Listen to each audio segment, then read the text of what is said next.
বাগদার পুরাতন হেলেনচাই ভর সন্ধ্যায় চুরি, ল্যাপটপ, ক্যামেরা, সোনার গয়না নিয়ে চম্পট দিল চোর। তদন্তে বাগদা থানার পুলিশ। উত্তর চব্বিশ পরগনার বাগদা থানার হেলেনচা গ্রাম পঞ্চায়েত এলাকার পুরাতন হেলেনচা গ্রামের বাসিন্দা ব্যবসায়ী পরিমল বিশ্বাসের স্ত্রী শেপু বিশ্বাস সন্ধ্যায় বাড়ি থেকে হেলেনচা বাজারে এসেছিল নিজেদের দোকানে।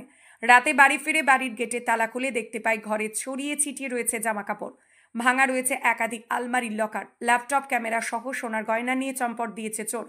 পরবর্তীতে খবর দেওয়া হয় বাগদা থানার পুলিশকে।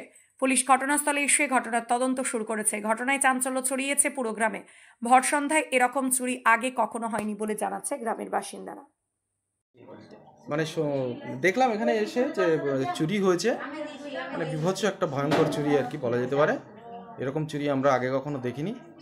সোনাদানা, টাকা পয়সা নেয়নি, সোনাদানা যা ছিল এবং মূল্যবান একটা ল্যাপটপ ছিল, দামি একটা ক্যামেরা ছিল আমার একটা ভাইয়ের আর কি, সেগুলো সব নিয়ে গেছে।